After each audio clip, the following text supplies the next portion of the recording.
Bom dia, sejam bem-vindas e bem-vindos à nossa 7ª aula de Botânica. Meu nome é Camila Venturoli Vidal, sou estudante da Universidade Federal de Viçosa e sou estagiária no PIBID. Bem, nessa aula a gente já trabalhou com todas as questões de botânica que caem no Enem. Então, eu vou trazer um pouco de outros vestibulares, mas com foco bem no que cai mais no Enem, para trabalhar um pouco melhor e revisar esse conteúdo. Então, vamos às questões. Questão 1. Observe a figura a seguir, que trata de uma provável filogenia para os vegetais. Nós temos a árvore filogenética aqui, e o X, Y e Z vão ser as características que vão surgindo ao longo da evolução da árvore. Correspondendo X, a presença de fases gametofíticas e plastos. Então, aqui as plantas ganham fases gametofíticas e plastos. Y, a presença de vasos condutores, e Z, a presença de sementes. É correto afirmar que 1, 2 e 3 correspondem respectivamente a... Então, vamos lá. X, a presença de fases gametofíticas e plastos. A gente vê que o gametófito é o nome dado à geração haploide N e produtora de gametas nas plantas. É o estágio dominante do ciclo de vida das briófitas. Então, a gente vê que a partir daqui vai surgir as plantas briófitas. E esses plastos é que vai facilitar e ajudar na fotossíntese. Portanto, a gente sabe que o número 1 vai ser correspondido com briófitas. Y, presença de vasos condutores. A gente sabe que as briófitas não têm vasos condutores, mas a partir das pteridófitas, a gente vai ter a presença, sim, de vasos condutores de seiva. Portanto, a correspondência do número 2 vai ser as pteridófitas. E Z, a presença de sementes. A gente sabe que tanto as gimnospermas quanto as angiospermas têm sementes e elas vão ser chamadas de fanerógamas, exatamente por essa característica principal distintiva delas, que é a presença de sementes. Portanto, a letra correta vai ser a letra D. Um pesquisador pode inferir o ambiente onde uma espécie vegetal vive e a natureza de sua reprodução através das características morfológicas. Assim, uma espécie A possui flores vistosas com odor penetrante. Bem, se ela tivesse as flores vistosas com odor penetrante, a gente vai ver que ela vai ser bastante chamativa para seres bióticos. Eles vão ficar bastante... Essas plantas com flores fortes e esse odor que chama eles vão ficar bem melhor para essa polinização de seres bióticos. Vai facilitar com que esse processo ocorra. Folhas largas com cutícula fina. Se a gente tem folhas largas com cutícula fina, a gente vai ver que não tem um problema nela transpirar, então ela provavelmente não vai estar num ambiente seco. E poucas camadas de parênquima palissádico, ou seja, ela também não vai precisar de armazenar muita água. Então, a gente vai ver que vai ter nessa espécie a polinização por seres bióticos e vai ser um ambiente úmido.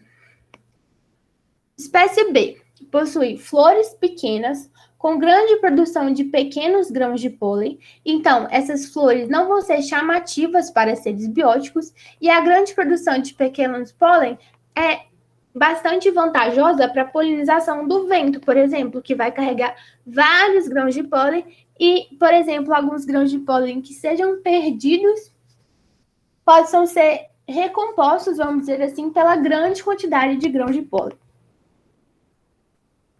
Folhas estreitas com cutícula espessa. Ou seja, ela também, se a folha é menor e a cutícula é espessa, ela vai transpirar menos e esses estômatos no interior da cavidade é uma característica muito presente em plantas que ficam no ambiente seco, porque elas vão querer armazenar mais água. Então, a gente vê que a polinização dessa espécie vai ser pelo vento e vai ser um ambiente seco. A conclusão correta e que devemos chegar e que deve chegar o pesquisador sobre suas espécies vegetais é: letra A. A espécie A ocorre em região com alta pluviosidade. Sim, pelo que a gente viu, é um ambiente úmido e polinizada por insetos. Exatamente, é polinizada por seres bióticos. Enquanto que a espécie B ocorre em regiões áridas. Sim, regiões secas. E possui polinização pelo vento. Exatamente, a letra correta é a letra A. Vamos ver por que as outras letras estão erradas. B. A espécie A ocorre em regiões áridas. A gente já viu que está errada, né? Porque vai ser uma região úmida e possui polinização pelo vento. Também está errado. Essa aqui vai ser, aqui está o contrário, né? Aqui deveria ser B e aqui deveria ser A. C. A espécie A ocorre em região de alta pluviosidade, sim, e possui polinização pelo vento. Não, aqui a gente vê que as polinizações estão invertidas. D. A espécie A ocorre em regiões áridas. Não, a gente vê que são regiões úmidas. Aqui, as regiões vão estar invertidas, né?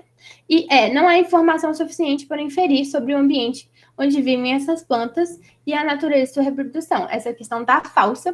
Então, a letra correta é a letra A. Analise o gráfico a seguir, onde A e A significa ácido hidrolil acético. A auxina, que foi um hormônio que a gente já falou, né? Que é o hormônio mais presente nas plantas e considerado o mais importante.